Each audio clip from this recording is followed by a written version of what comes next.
Graças a Deus, graças ao Senhor Jesus. Sim, Senhor. Sim, o Deus da glória.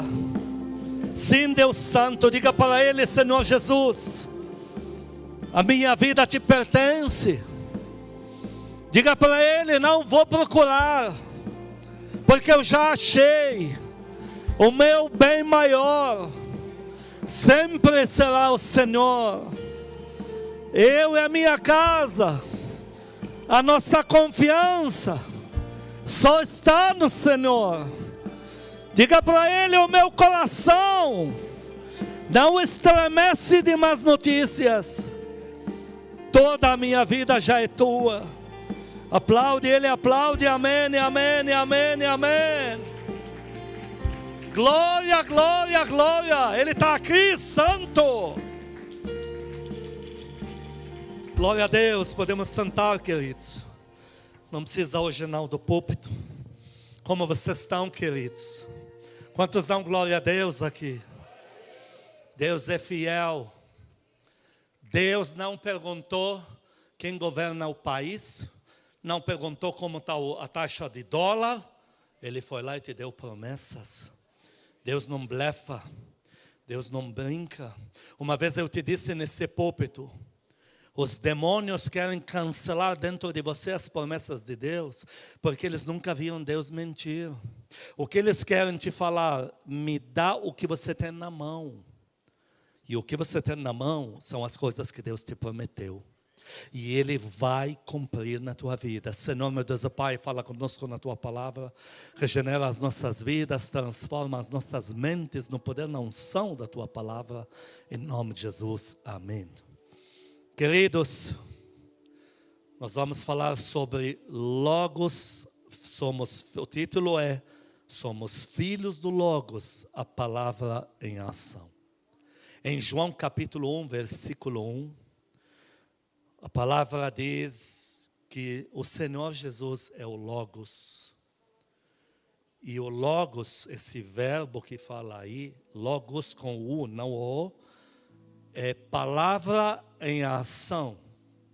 No grego, Logos significa ser supremo que interage, está em movimento. Esse é o termo Logos. Quando na palavra em João, capítulo 1, versículo 1, a palavra exata que nós temos desse versículo, digo que vem do grego. No princípio era o Logos. Alguém abriu? Leia, pastor Ronaldo, leia João capítulo 1. No princípio era o verbo, essa até eu sei de cor. No princípio era o verbo, e o verbo estava com Deus, e o verbo era Deus. No princípio era a palavra em ação, em movimento. Queridos, Deus, o nome Deus não é um termo. É um verbo em ação, em movimento. Ninguém se aproxima de Deus sem esperar alguma coisa. Ninguém menciona o nome Deus sem esperar um retorno dele, uma proteção, uma ação.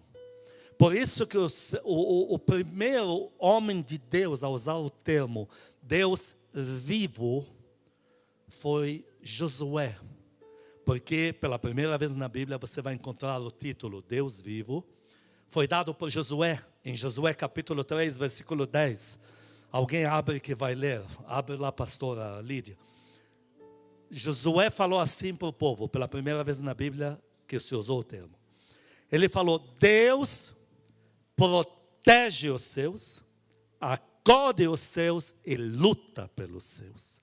E nesta hora, pela primeira vez, ele usa Deus vivo. Pela primeira vez temos isso na Bíblia. Vivo, diga comigo, vivo. Nisto conhecereis que o Deus vivo está no meio de vós, e que todo lançará de diante de vós os cananeus, os heteus. E aí ele dá a lista dos gigantes. Ele diz: Deus protege, Deus age, Deus abre portas, Deus luta, Deus. E aí ele diz: é vivo. E o Senhor Jesus usa o mesmo termo dado por Josué lá em Mateus 22, 32. E diz: já que Deus é vivo, se espera que os seus sejam vivos. Que os seus tenham vida própria. Pastor Paulo, abre aí Mateus 22, 32. E o Senhor diz que se espera, leia isso. Eu sou o Deus de Abraão, o Deus de Isaque e o Deus de Jacó. Ele não é Deus de mortos, e sim de vivos. Queridos, se nós somos vivos, nós estamos em ação. Não tem tempo ruim para os vivos. Não tem tempo ruim. Os vivos, eles estão sempre se movimentando. Estão sempre fazendo alguma coisa. Não importa se tem crise. Eles estão procurando emprego. Não importa se está ruim. Eles estão sempre gerando pela oração milagres. Estão sempre chamando a existência. Eles não param. Essa palavra fala sobre o que, pastor? Essa palavra desperta eu e você para não falarmos em tempos ruins. Porque o Logos, Deus em movimento, é o que move a vida da gente. Nós somos filhos do Logos. Para nós não tem tempo ruim. Ah, mas você não sabe a doença, a extensão dela. Realmente eu não sei, mas eu sei orar. Eu sei chamar a existência. Eu sei invocar o poder de Deus. O que é ser vivo? Efésios 5,14. Abre tua Bíblia lá. O que é ser vivo? É o contrário. O Efésios 5,14 fala exatamente o que é não ser vivo para a gente entender o que é ser vivo. Pelo que diz, desperta dentre os mortos, ou tu que dormes. Desperta dentre os mortos, ou tu que dormes, e Cristo te iluminará. Olha só. Essa carta está destinada a filhos de Deus. E que esperam em Cristo e podem ser despertados por Cristo.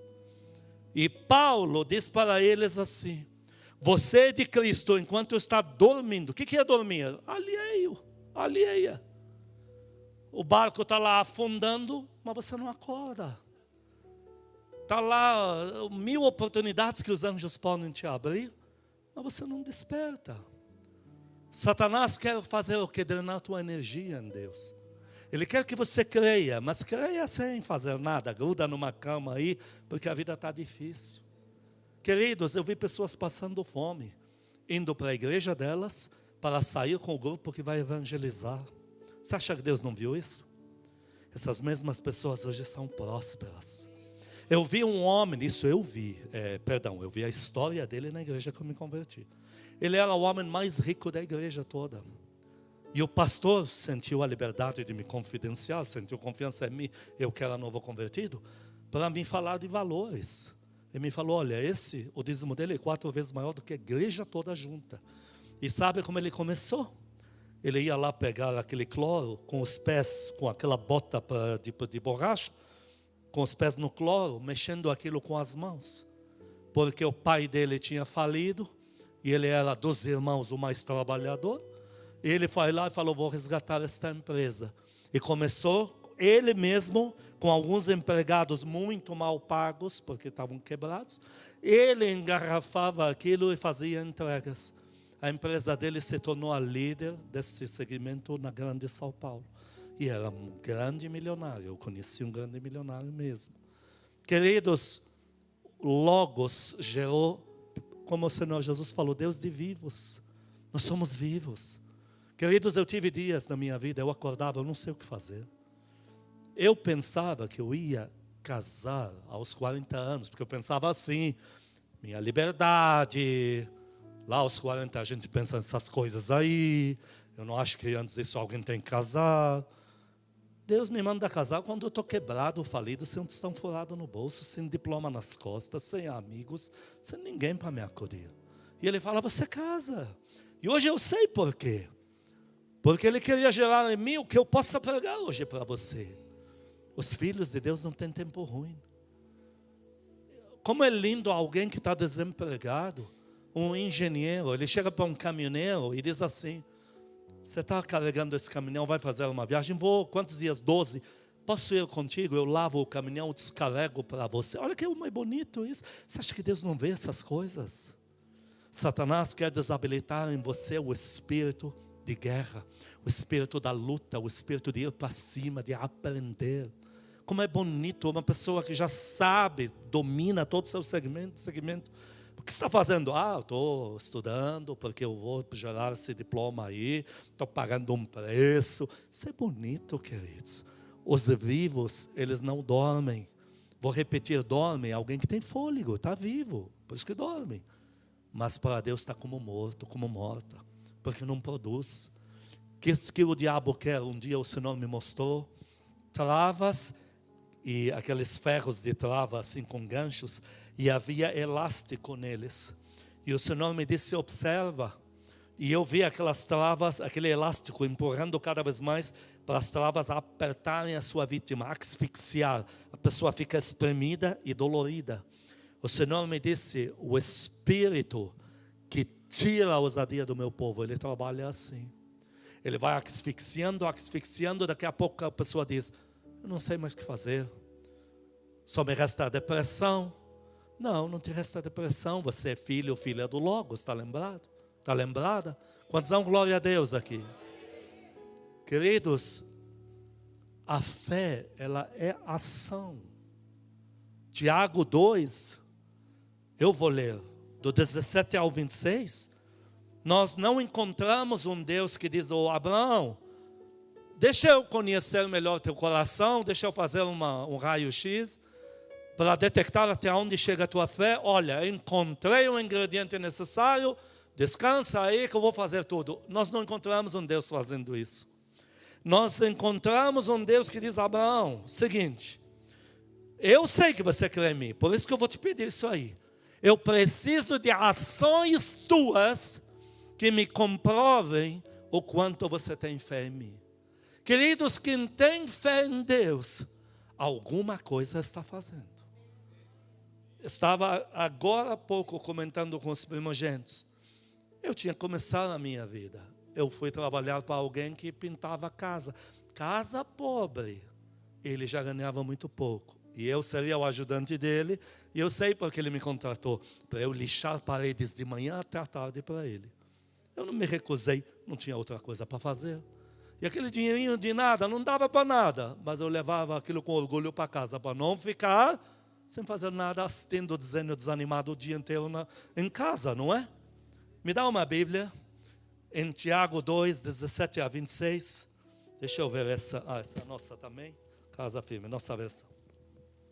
Vamos lá, Tiago 2, 17 em diante. Assim também a fé, se não tiver obras por si só, está o que diz na tua Bíblia. Queridos, é muito difícil para Deus agir na vida de filhos e filhas quando não querem mais fazer nada. O espírito da depressão nem sempre é físico, porque depressão é física, é algo que falta no sangue, mas o espírito da depressão é uma escolha. Da depressão, que é natural, Deus vai te curar, Deus vai ter toda a paciência do mundo com você. Do espírito da depressão, Deus vai dizer, ou você desperta, ou tua vida vai afundar. Porque o espírito da depressão é uma escolha. Pessoa que escolheu, como o povo de Israel, não entrar na terra prometida. É uma escolha. E Deus falou, eu não posso te transladar para dentro. Ou você pega a espada e obedece todas as regras da guerra, ou eu não vou poder te pôr lá dentro. Por quê? Porque por mais que eu sou Deus, eu estabeleci regras na terra. E na terra tem uma regra que eu, Deus, estabeleci. Sou Deus dos vivos. Sou Deus dos que em mim, crendo em mim, fazem qualquer coisa que estiver nas suas mãos. Que mais? Mas alguém dirá, versículo 18, tu tens fé e eu tenho obras. Mostra-me essa tua fé sem as obras e eu com as obras te mostrarei a minha fé. Por que você está lavando o carro? Porque eu tenho toda a certeza do mundo que Deus vai me dar a maior empresa de rede, de não sei o quê. Mostra-me tuas obras. Por que você está orando? Porque apesar da situação que eu estou, eu ainda sei o que Deus vai me entregar nestas mãos. Por que você ainda aconselha nesse casamento? Porque ainda sei o que Deus vai fazer deste casamento. Queridos, quando nós começamos a desistir de aconselhar, de lutar, de buscar, de orar, nós estamos nos entregando ao Espírito que vai nos asfixiar. É um abismo que chama outro. Por aqui esse maldito não vai passar. Você que me assiste, triste, na tua casa não vai passar, porque os anjos, à luz dessa palavra, estão fascinando aí dentro do teu lar. Aplaude a Deus, aplaude. Nós vamos nos livrar dessa praga. O diabo bombardeia a gente demais. O diabo usa muitos noticiários para nos dizer: está afundando, aonde vamos parar? Aonde o maldito vai parar? Eu sei onde você vai parar. Na tua frente tem uma escada que vai erguer você. E Deus vai te honrar à altura. Que mais? 19. Crês tu que Deus é um só? Fazes bem. Até os demônios creem e estremecem. Queres, pois, ficar certo, o homem insensato, de que a fé sem as obras é inoperante? Não foi por obras que Abraão, o nosso pai, foi justificado quando ofereceu sobre o altar o próprio filho Isaque. Queridos, Deus não chegou para Abraão dizendo: eu já conheço teu coração, já está tudo resolvido. Não é verdade. Deus, pastor, porque Deus está permitindo eu ter que fazer limpeza não sei aonde, quando eu teria que ter... Porque Deus está pedindo uma fé com as respectivas obras. Por quê? Porque Ele não sabe quem é você, não é verdade. Mas porque na terra você pega a chave da fé e com as obras você abre as portas na terra. Deus nos deu na terra o poder de ligar e desligar, queridos. Quando chegou, imagina o primeiro baque da pandemia, e Deus não me preparou para nada. Deus fala tanta coisa comigo. Eu me lembrei do caso de Moisés. Deus falava com Moisés cara a cara, às tardes, todas as tardes. Já passaram mais de 2 anos. Deus falando com Moisés. Aí chega Jetro, lá de fora, lá da Arábia Saudita. Jetro olha para ele e diz: você aconselha assim o povo o dia todo? Está errado. E aí Moisés aderiu porque ele viu que era certo o que ele está falando. Puxa, o Supremo não falou isso para Moisés? Mas aí vem... o outro Jetro fala: Deus não contou nada. Por quê? Porque há coisas que Deus precisa ver no nosso ímpeto. Deus não me preparou para a pandemia que ia chegar. Não teve um dia que Ele falasse para mim: estão vindo dias difíceis. Não me falou nada. Eu acordo um dia sabendo que as igrejas têm que fechar as portas. As pessoas ficaram... Queridos, 2 escolhas. Uma, ficamos em casa assistindo Tom and Jerry e reclamando porque a vida está ruim mesmo. Aliás, o que estava ruim ficou pior. Tínhamos outra. Live de madrugada, live de noite. E a comunhão que nunca tivemos com o nosso povo, vamos ter agora. Vamos dar aconselhamento por vídeo chat. Vamos nos conectar a todos eles. Vamos mandar café da manhã, sabah al-khair, bom dia. Eu vou fazer meu papel. Cada primogênito, primogênita, cada pastor. Nós vencemos aquela crise lá. Nós não tivemos que fechar as portas. Nós não tivemos nenhuma baixa, porque Deus não contou certos problemas que você ia atravessar, para que você pela fé gere o milagre que está para chegar na tua vida. Aplaude o teu Deus, por isso aplaude. Eu creio. Versículo 22, vês como a fé operava juntamente com as suas obras? Com efeito, foi pelas obras que a fé se consumou. Então, a fé no que cria em Deus com obras respectivas é que pôde se cumprir. E se cumpriu, versículo 23, estamos ainda em Tiago 2. E se cumpriu a escritura a qual diz: ora, Abraão creu em Deus, isso lhe foi imputado para a justiça. E foi chamado amigo de Deus, queridos. Tanta gente fazendo coisas que ninguém dá nada. Mas eles só estão fazendo para que Deus veja que eles não desistiram da vida. O importante é que Deus veja, entende? Hoje me chega lá pelo TikTok um áudio. A moça que foi mandada embora da empresa. Então a gerente liga para ela: oi, tudo bem, tudo bem. Olha, vimos que teu projeto não foi finalizado e nós temos que entregá-lo para amanhã. Aí a moça diz: então, eu não sou mais da empresa, como que diz, danem-se. E aí todo o diálogo gerou em torno de: agora quem se vinga de você sou eu. Primeiro pensamento que eu tivesse no lugar dela, eu teria acudido à empresa, porque eu teria aberto uma oportunidade de retorno, de eles mesmos serem gratos, me indicar numa outra para um posto maior. Ela fechou a porta para ela mesma. Queridos, no mundo espiritual a mesma coisa. Existe uma reação embutida nos filhos de Deus que nós temos que tomar cuidado. Existe um parasita: vou me vingar de Deus. A gente não percebe ele, mas a gente faz ele com as atitudes. A gente vai desistindo da vida. Já não ora, já não observa alguns princípios, já não quer fazer certas coisas. Aquela oração que a gente já faz pela metade é um sintoma de revolta contra o Deus que me ama, mas não faz nada por mim. Não admita isso. Não permita isso, queridos. Já vou pular direto. Alguém abre para mim em Filipenses 4, versículo 13. O que o apóstolo Paulo falou? Ele disse que nós temos iniciativa. Diga, eu tenho iniciativa. O poder de Deus me habilita para as iniciativas. O que Paulo falou? Por que nós conseguimos isso em tempos ruins? Quem que chegou aí? É um dos menores versículos da Bíblia. E na tua vida é um dos mais fortes versículos da Bíblia inteira. Vamos dizer juntos, tudo posso naquele que me fortalece. Aplaude o teu Deus, aplaude. Olha o que o apóstolo Paulo. Só que nós não entendemos porque Paulo falou isso. Paulo, ele respondia para as igrejas que ele gerava. Falava da própria vida. Queridos, pensem vocês num homem que o lenço que passava pelo rosto dele curava todos os enfermos. Não tinha enfermo que se colocava que não funcionava. E tirava os demônios, o lenço. Esse homem saía de manhã cedo, onde tinha feiras. E ele procurava fazer algo que era muito difícil de fazer. Ele chegava nas tendas que já estão apodrecidas, com rasgos, que é natural. Posso remendar para você? Você me paga tanto? Era o mesmo.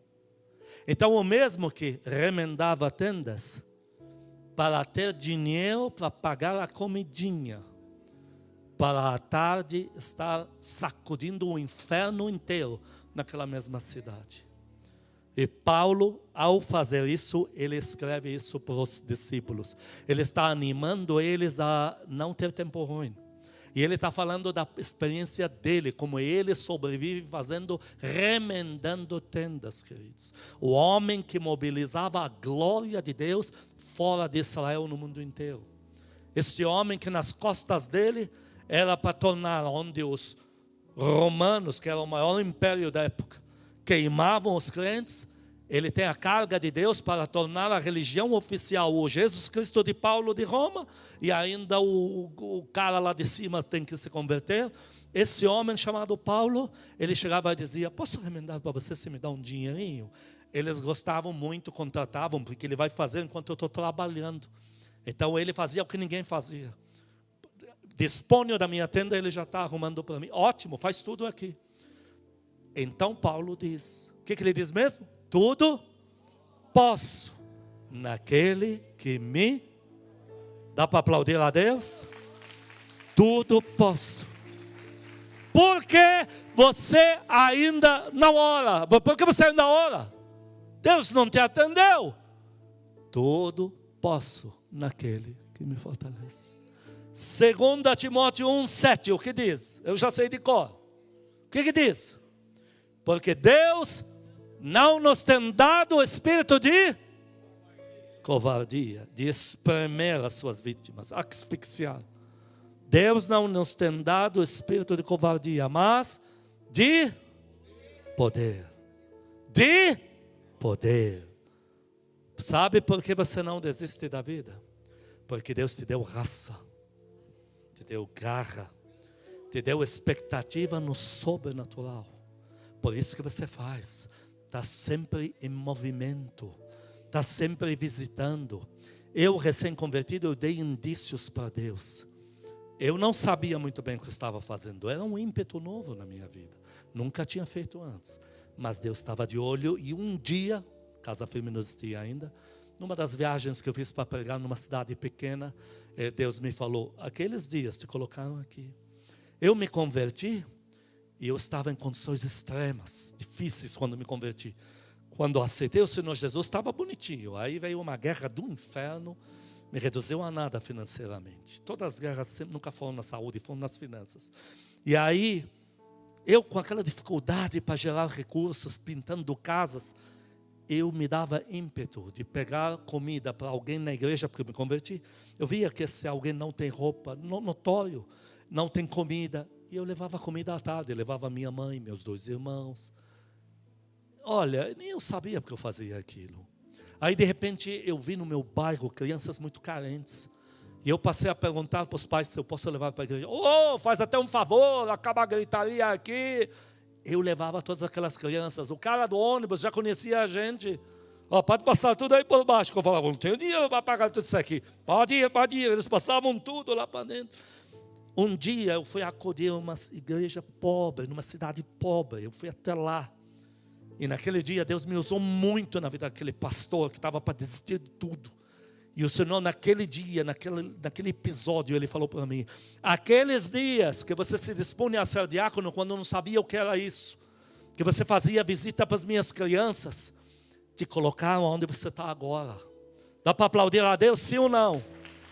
Tudo posso naquele que me fortalece. Para terminar, o que fala em Eclesiastes 11? Vamos ler 6 versículos. Eclesiastes fala assim: você não pode olhar o tempo ruim. Pastor, eu já bati em todas as portas. Bate em mais uma. O Senhor Jesus falou: Pedro, agora é ali. Mas Senhor, já trabalhamos a noite inteira, já lançamos as redes, fizemos no lugar certo, não saiu nada, vamos fazer agora no errado, ao meio-dia. Joga aí. Queridos, na vida dos que creem, a expectativa está sempre na próxima tentativa. Quantos dão glória a Deus aqui? Na próxima tentativa. Veja, eu não nasci aqui para pegar o idioma português. A primeira vez que eu ouvi o português foi do lado de um diplomata brasileiro. Deus providenciou que eu encontrasse na França, no aeroporto, contasse minha história muito estranha, mas era para a gente dialogar, tínhamos que ficar várias horas. Olha, eu sou diplomata no Brasil, vou te levar até tua mãe só para ver o que vai acontecer. Foi muito honra. Me pegaram dentro do aeroporto com o cara. Falei, esse Brasil me reserva coisas boas. Daqui a pouco o cara começou a falar em português com o motorista dele. Eu ouvi o idioma, meu Deus, eu nunca vou falar essa língua. Em menos de 2 meses eu falei o idioma. Eu ia na rua, os únicos que tinham paciência comigo eram os cachaceiros, porque língua muito enrolada, e durante o dia. Então o pinguço eu sentava do lado dele, uma língua enrolada para me comunicar, para entender as palavras, e eles bêbados mesmo, não tem nada para fazer, e eu também estou sonocui, como fala italiano, então vamos que vamos. Eu pegava ônibus, não sabia qual, parava não sei em qual rua, descia, agora tem que chegar em casa. Na minha época não tinha celular, GPS, lembra? Eu tinha que chegar em casa, só tinha um endereço, e em português. Aí um dia Deus falou para mim: Pai, Filho e Espírito Santo, escreva esse livro imediatamente, mas imediatamente. E aí eu vi que Deus tinha muita pressa. Eu parei o que eu estava fazendo, gastei alguns dias nele, está aí até hoje. Pai, Filho e Espírito Santo. Aí eu fiz. E quando eu levei para registrar, mandei, não fui lá, me trouxe o laudo. A irmã que trabalhava com isso me trouxe o laudo. E no laudo, sabe o que dizia?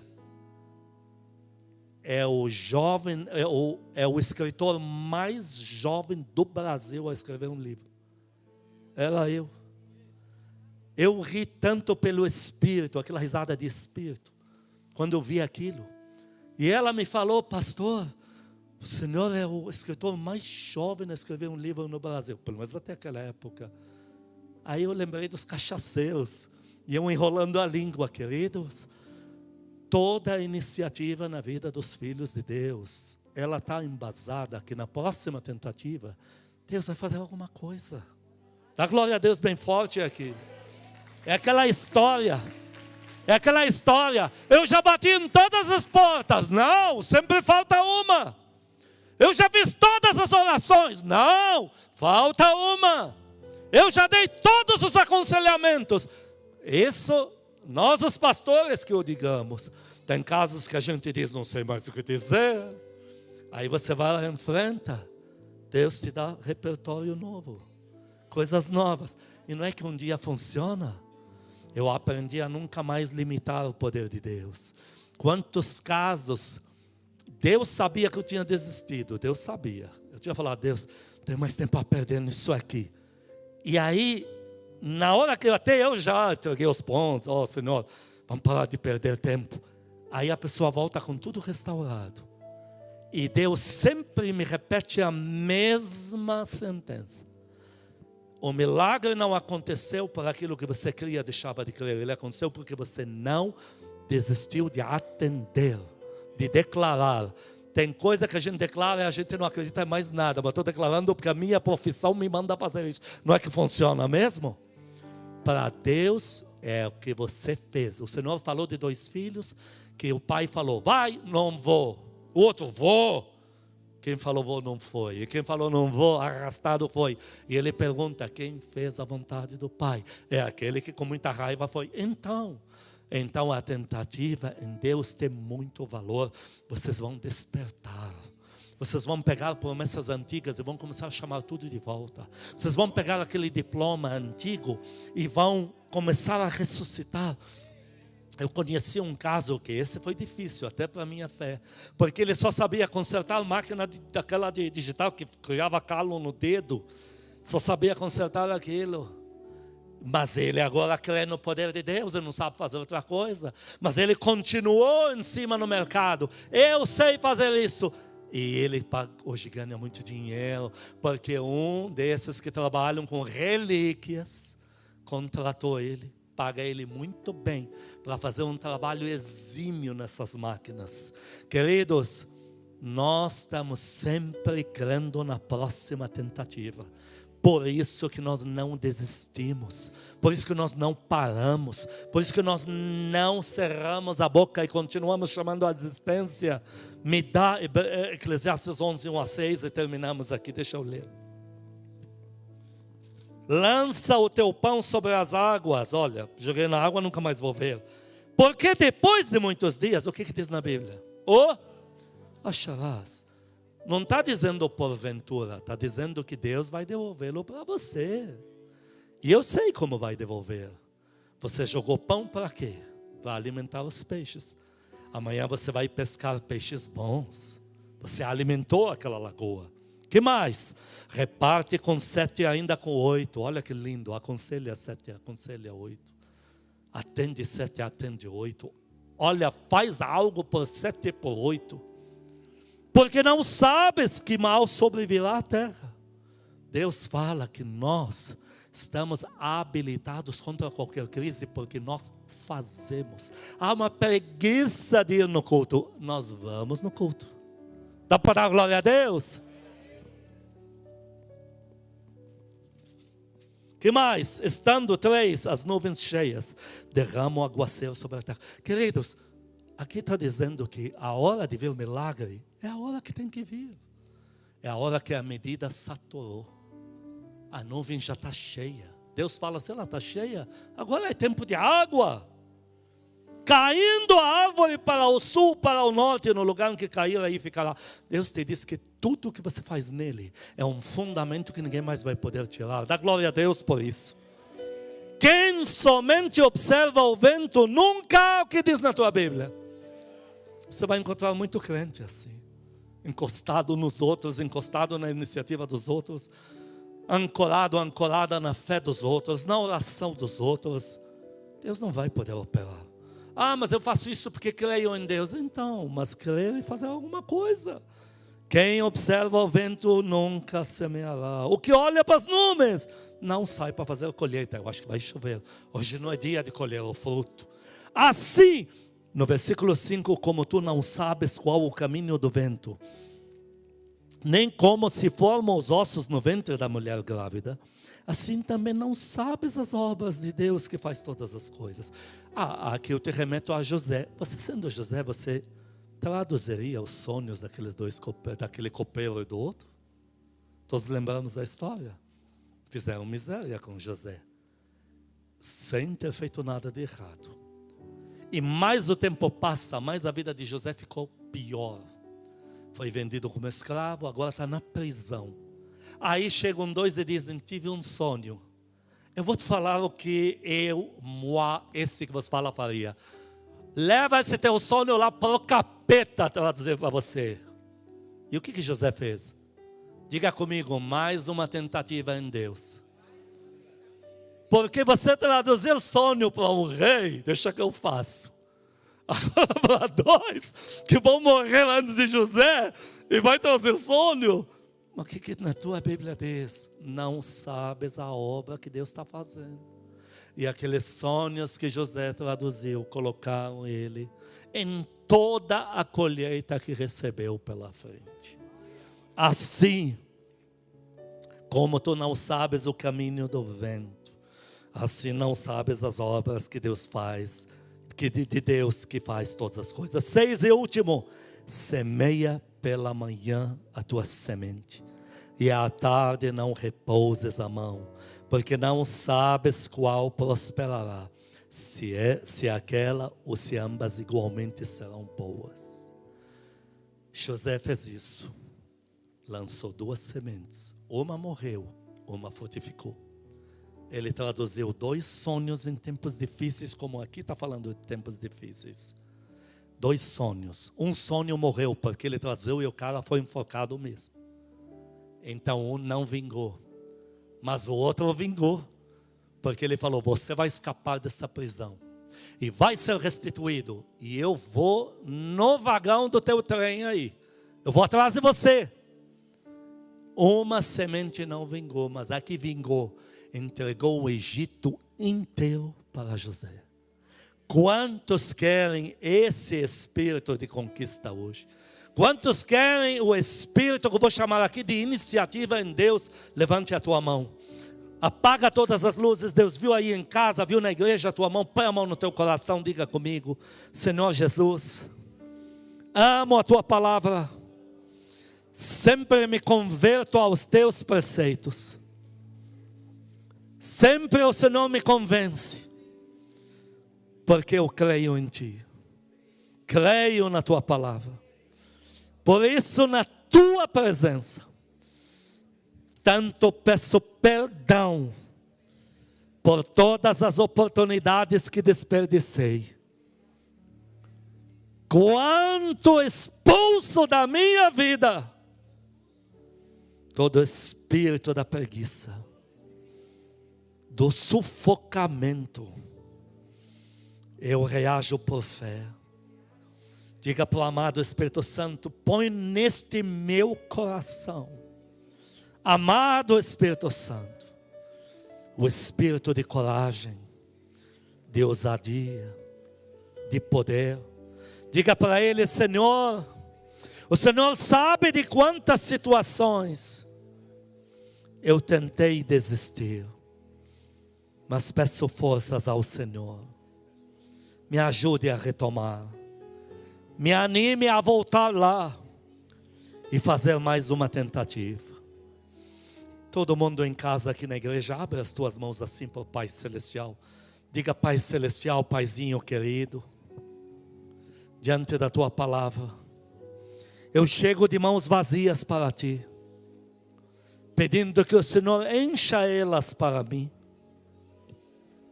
Use estas mãos, tanto em tempos bons, quanto em tempos difíceis, porque eu ainda creio no poder da tua colheita, por saber que o Senhor me ama tanto. Eu creio em ti. O Senhor é o melhor Pai do mundo.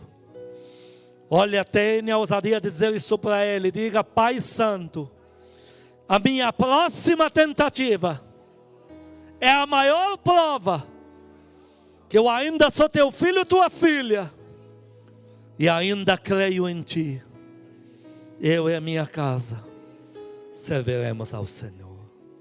Amém. 3 minutos para você orar. 3 minutos para você falar com Deus agora. Para você pedir perdão pelo pecado que está desabilitando você diante dEle. Para pedir para Ele forças para você se reanimar nele. Em nome de Jesus. Vou te dar 3 minutos, vou me calar agora. Só entre você e Deus.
Canta isso, povo do Senhor.